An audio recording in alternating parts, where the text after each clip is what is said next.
Hello everyone, my name is Angie, and today I am very excited to share with you my journey and results of the 75 Days Soft Challenge and go into details of why I think everyone should try this at least once in their life. So, let's get right into it. So, for 75 days, I read 10 pages. As a regular reader, reading 10 pages a day has been pretty easy. I read every single morning with my coffee or matcha or tea. It has honestly become a habit at this point. I am definitely going to keep up the reading 10 pages a day regularly. It's such an easy and simple thing to do. You get to get through books you want to read easily, and it's such a good way to start the day. Instead of scrolling on TikTok in the morning while I drink my coffee, I will replace that with reading a book, which is so much better for you for so many reasons. I was able to read Atomic Habits, which is such an amazing book that I recommend to everyone. I also read What Happened to You. That book was such a good surprise. I haven't heard anything about it beforehand, so I didn't really have any expectations and I was pleasantly surprised. So I also recommend this book. Overall, I'm pretty happy with this aspect of the challenge and I think it has changed my life in a good way. The next thing I did for 75 days is drink 2 liters of water. Okay, so this was also pretty easy-ish. I would drink when I would bike, which made me finish almost 1 liter in 30 minutes, so that was pretty easy to finish the rest. But I have to say it was annoying sometimes when I was really busy and pushed it off to later, and then I had to chug 2 liters of water like 2 hours before bed. So yeah, remember to drink your water early. The next thing I did for 75 days is 30 minutes of meditation. Now, this is where stuff got hard for me. As a person that meditates once in a blue moon, meditating for 30 minutes a day cold turkey has been the hardest thing I've ever done. I especially see the difference of since I've been using TikTok and how my attention span is so short. Yeah, 30 minutes was rough. I am still happy I did it, and I'm probably gonna take a long break and not meditate for a while, but I really want to start meditating more often. I'll just maybe start with 5 minutes and then gradually work my way up to 30 minutes or 1 hour. You never know. All right, 30-minute workout. This was also pretty easy. Since I was going to work out every day, I did let myself do any kind of physical activity. So biking, weight training, yoga, Pilates, walking, that was all permitted. And again, this has really changed my life for the better. I tried home Pilates for the first time and absolutely loved it. I've also fallen back in love with walking. I was such a walker when I was a kid, and now that I started walking again more often, I am absolutely obsessed, and now I need to walk like every day, 30 minutes at least. Like I really want to start walking more. It just feels so great. And yeah, prioritizing moving my body in any way is just so much more important for me now. And just for the health aspect, not for trying to lose weight. I used to bike 2 hours a day, like 5 times a week, in hopes to lose weight. And that was just like really not a healthy mindset to have. So I'm really happy that I'm able to switch my mindset and to be focused on my overall health than just solely always focusing on losing weight. Okay, so no gluten. I had a lot of fun with this aspect of the challenge because I realized how much gluten is everywhere in every single food. I mostly thought, no pizza, no pasta, no bread, no cookies, I'll be fine. But no. No. There is some gluten in pasta, in some canned soup, in taco seasoning, in soy sauce, in some type of mustards, a lot of chips. You get what I'm saying. It's everywhere. And I kind of got a little bit panicked when I first saw, like, okay, wait, this is gonna be much harder than I thought. But honestly, it was really nice because I was just more conscious of what I was putting into my body, and I adapted pretty quickly, and I eat the same foods every single day anyways for like weeks and months. So I just found like different foods that I knew were good to go, and that's what I ate. I also had some fun experimenting with gluten-free foods, like pre-made foods, gluten-free pizza, gluten-free pasta. Like there's many gluten-free options out there, so that was fun also to sort of see what I like or what I don't like, and what I will keep on eating now that I'm free to do whatever I can do or eat whatever I can, because this challenge definitely confirmed my suspicions. Gluten-free is just not the best for me. Sadly, I'm still like processing what that really means in my life. No alcohol. So this is one of the main reasons why I even started this challenge. I was in a weird place where I was not happy with the way I was using alcohol. I wasn't using it on special occasions and for fun. I was kind of using it to numb the pain, to self-medicate, to procrastinate, to forget. So that was really one of the first things that got me to do this challenge, and I am amazed first of all, how I was able to like actually power through, and how even if I were in social situations where people were drinking, I made my little sparkling water with lemon, or I would drink like bubbly or just juice or just water.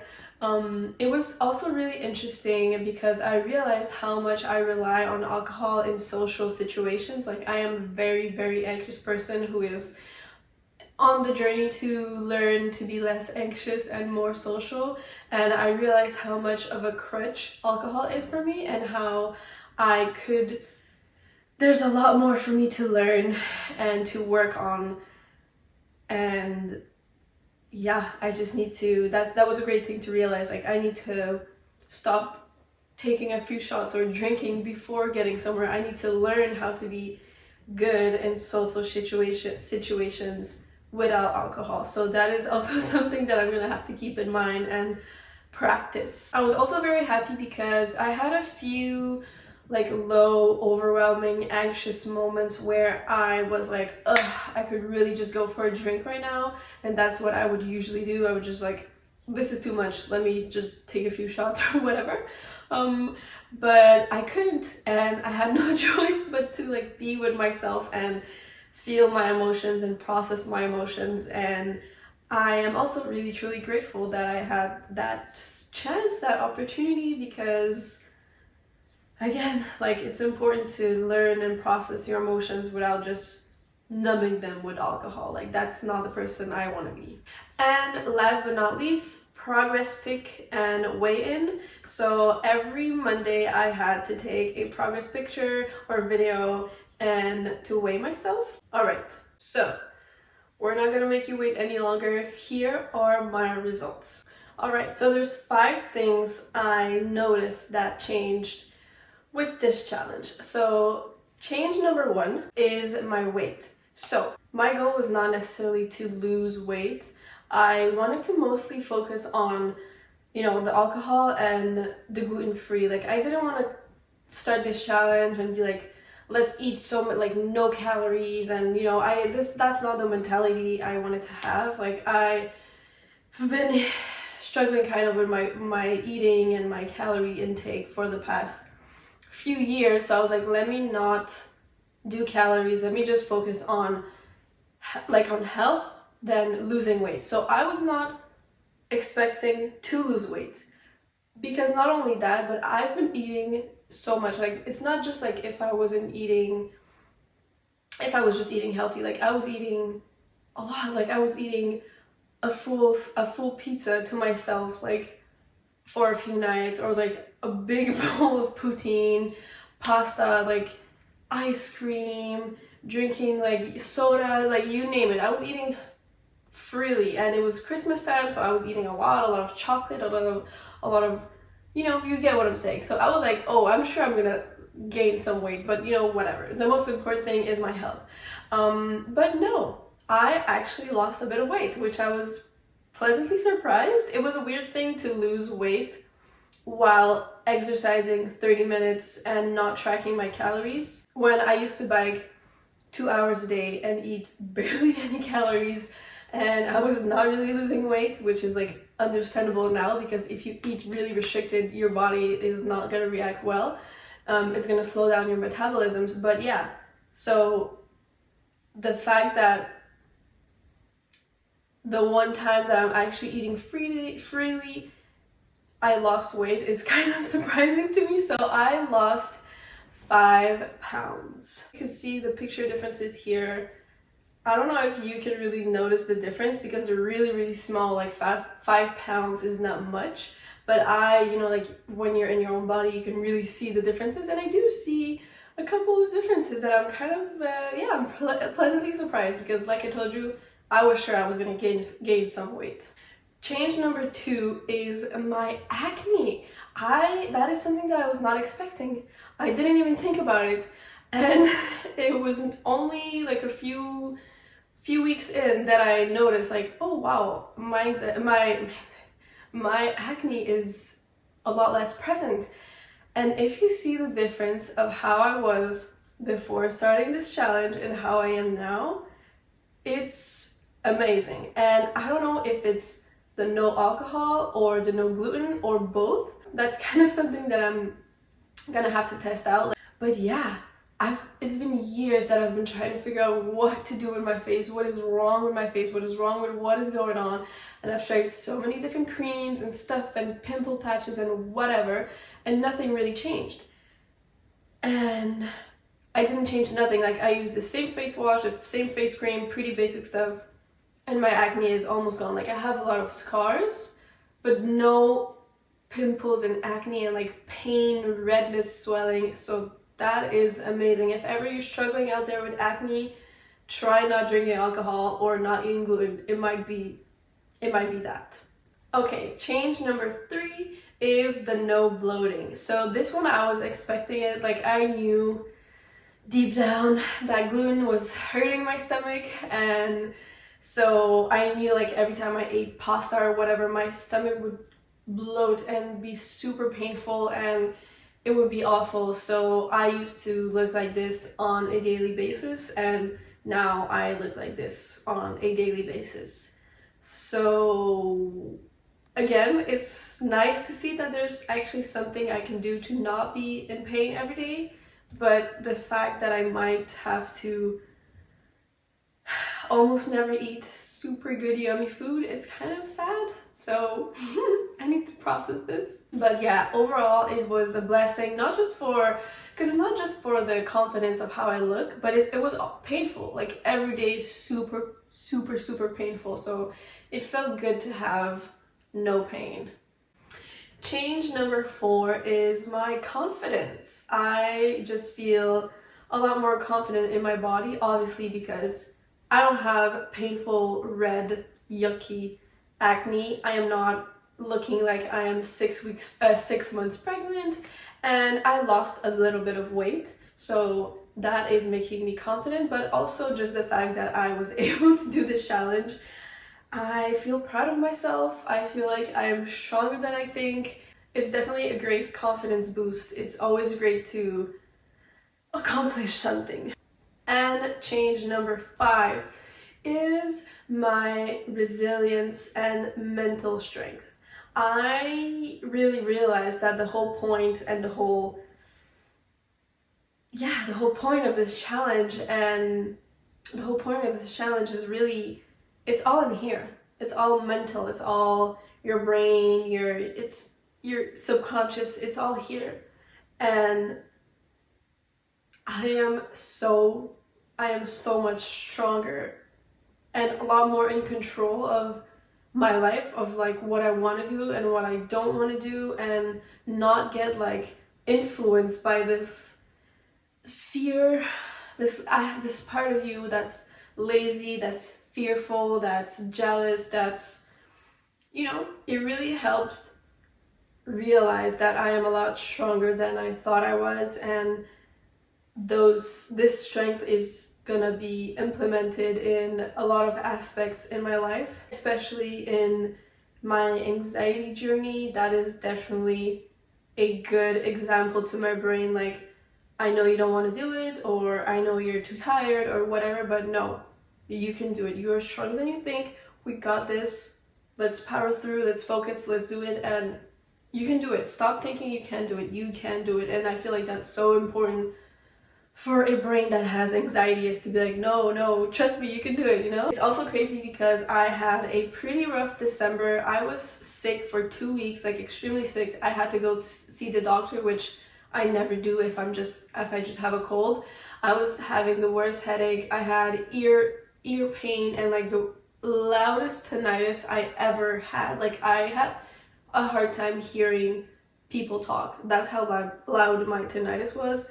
My throat was hurting. Like, I think it was I don't know what it was, but I had to take antibiotics. So imagine the pain of having to sit and meditate and like be present with your body and be in the present moment when your body is like the worst, most uncomfortable place to be.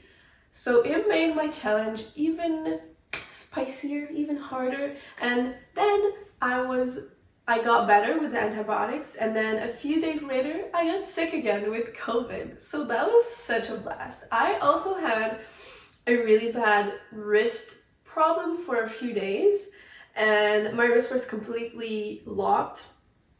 Extremely painful, and in the past I would have done nothing with my day, but now I was like, I gotta work out, I gotta do my stuff. So I took my weights, I went in my living room, and I was with my hand like this, and I was just working out one part of my body. I was like, whatever, you gotta do it. And those are things that really I would have never done before. I would have never worked out, meditate if I was hurting or extremely sick. So again, it feels great to see like you have a lot more strength than you realize. So yeah, that's pretty much the whole point of this challenge. It's the mental strength. So if you're feeling like you need a little mental strength boost, do this challenge, definitely. So overall, this challenge has been nothing but amazing, and I definitely suggest this to anyone and everyone to just try at least once in your life. You will definitely not regret it. It just brings nothing but amazingness, and you really learn a few things about yourself. If you are still here watching, I love you so much, and I'll see you next week.